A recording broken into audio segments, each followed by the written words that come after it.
और नशे का क्या है गहरा संबंध? कैसे जातक के जीवन पर शनि डालते हैं असर? किस ग्रह की युति से शनि कर देते हैं बर्बाद? न्यायाधीश कैसे व्यक्ति को करते हैं भ्रमित? आज शनि और नशे के इस कनेक्शन पर होगी चर्चा ज्योतिषाचार्य राकेश चतुर्वेदी के साथ सिर्फ धर्म ज्ञान पर। नमस्कार, मैं हूं आपके साथ नम्रता शर्मा। धर्म ज्ञान के सभी दर्शकों का बहुत बहुत स्वागत है। मेरे साथ जाने माने ज्योतिषाचार्य राकेश चतुर्वेदी जी मौजूद हैं। सर, बहुत स्वागत है आपका। जी नमस्कार नम्रता जी, धन्यवाद। आज चर्चा करेंगे शनिदेव की और नशे की। कहते हैं कि जो शनिदेव हैं वो न्याय के देवता हैं और अगर आप कोई भी गलत काम करते हैं आपके कर्मों के अनुसार वो आपको फल देते हैं। ऐसे में क्या कनेक्शन बैठता है? और अगर आप नशे के आदी हैं या फिर आप नशा रेगुलर बेसिस पे करते हैं तो फिर आपको किस तरीके से शनि दंड दे सकते हैं या फिर आप पर किस तरीके से उनका प्रभाव रह सकता है, इसी पर हम चर्चा करेंगे। तो राकेश जी, शुरुआत करते हैं, कैसे देखते हैं इन दोनों को? जी देखिए, जो विषय आपने लिया है वो बहुत महत्वपूर्ण है। शनि और नशे का बहुत गहरा संबंध है। कह लें कि देखिए, हम इसको ऐसे भी दर्शाते हैं कि शनि के अभिषेक के लिए इनके भैरव रूपी, देखिए शनि जो हैं वो शिव के रुद्रीय अवतार हैं, हम सब जानते हैं। और ये बहुत मूल रूप से हम जानते हैं कि इनको भी बहुत ऐसी चीज़ें पसंद हैं जैसे तेल। ठीक है, तेल में भी एक एडिक्शन है, नशा है।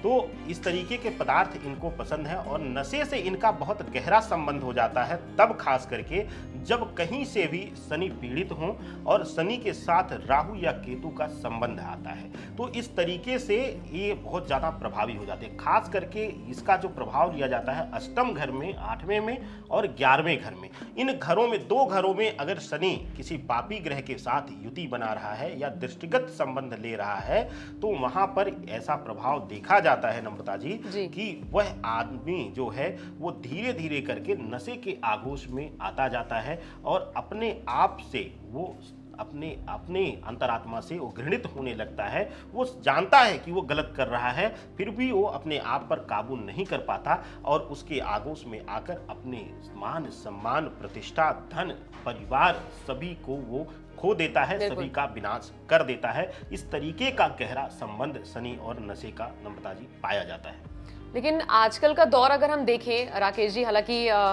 मजाक में ही मैं इस चीज को लेना चाहूंगी और ऐसा इसलिए क्योंकि जब हमने देखा लॉकडाउन का ऐलान हुआ तो लोग राशन की दुकान पर नहीं, जो ये शराब की दुकानें थी इनकी तरफ भागे। मतलब आप देखिए, इसके अलावा पिछले साल भी हमने देखा था कि जब अनलॉक होना शुरू हुआ था तो सबसे पहले सरकार ने शराब की ही दुकानें खोली थी क्योंकि वो भी मानती है कि रेवेन्यू अच्छा खासा शराब की दुकानों से ही आता है। तो शराब की अहमियत को मैं यहाँ पर थोड़ा सा दर्शाना चाह रही हूँ और ऐसे में लोगों को उसके जाल से फिर कैसे हटाया जाए, क्योंकि जाहिर सी बात है नशे का और शनि का कैसा कनेक्शन है ये तो आपने बताया, तो लोग हटें कैसे फिर?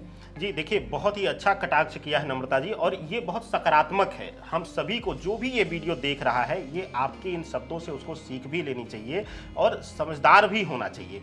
पहली चीज कि मैंने यही चीज कहा कि शनि जो है वो पैसा देगा, धनवान करेगा, लेकिन धनवान करने के साथ साथ अगर वो कहीं से भी पीड़ित है या पापी ग्रहों की दृष्टि या संबंध आ रहा है तो वो नशे के आगोश में कर देगा। आप पहले भोजन से पहले आप शराब को अहमियत देंगे, आप नशे के पदार्थ को अहमियत देंगे। यही कारण देखा गया है कि लोग दवाओं से पहले, अभी हमने आपने पिछली स्थिति बताई, मैं वर्तमान आप सबके सामने वही दृष्टिगत रखना चाहता हूँ कि जो चैनलों ने दिखाया कि दिल्ली में जब 1 हफ्ते का लगा तो लोग राशन की और मेडिकल की दुकानों पे नहीं गए, कुछ इम्यूनिटी से संबंधित जो दवाएं लेने नहीं गए और वहां पर वो शराब की दुकानों पे लाइन लगा दिया। उसमें से भी कुछ खास करके 1-2 वीडियोस हम लोगों ने देखा कि उसमें लोग कह रहे हैं कि नहीं, ये सबसे बड़ा इम्यूनिटी बूस्टर है। तो इस तरीके का तर्क लोग देंगे। यह इस तरीके का शनि जो है वो मति को भ्रमित कर देता है। आप नशे के आगोश में किसी न किसी बहाने आ जाएंगे।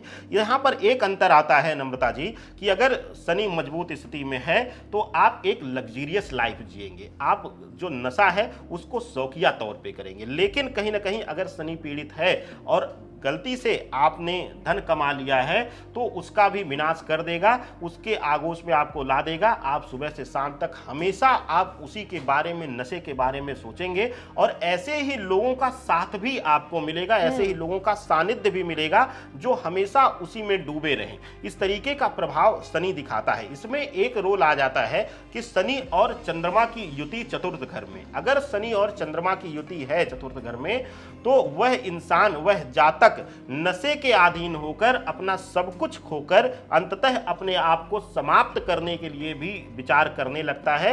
और ऐसा देखा गया है कि वो अपने इन गतिविधियों के कारण, इस तरीके की हैबिट के कारण, आदतों के कारण अपने मान सम्मान से लेकर अपना धन सब कुछ खो देता है, जिसके बाद वो अपने और अपने परिवार से निगाहें चुराकर अपने जीवन को समाप्त करने की रचनाएं करता है। और इस तरीके की गतिविधि हमने अपने आसपास, अपने जानकारी में, अपने से जुड़े लोगों के बीच भी कई लोगों को ऐसा हमने और आपने देखा होगा।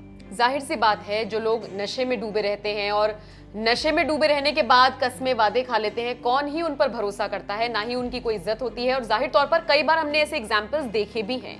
खैर, आगे बढ़ते हैं। शनि की चूंकि हम बात कर रहे हैं और मई के महीने में शनि वक्री होकर अपनी चाल चलने वाले हैं, तो ऐसे लोग जो मदिरा का सेवन करते हैं, हमेशा उसमें डूबे रहते हैं, उन पर किस तरीके से इसका इफेक्ट होगा?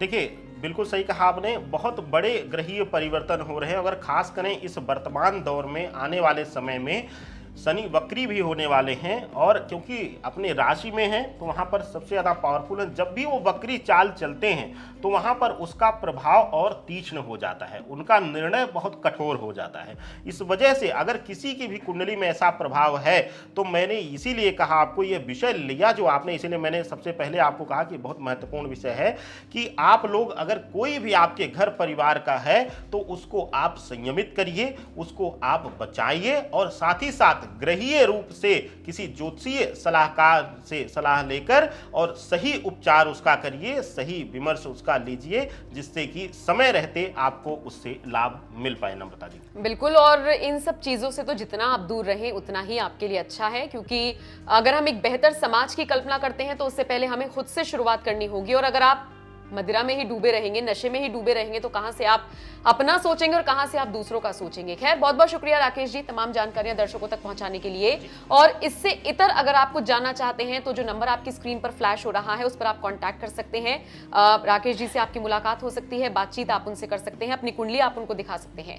बहुत बहुत शुक्रिया इस वीडियो को देखने के लिए। और इसके अलावा अगर आप कुछ कहना चाहते हैं तो कमेंट करके हमें बता सकते हैं। नमस्कार।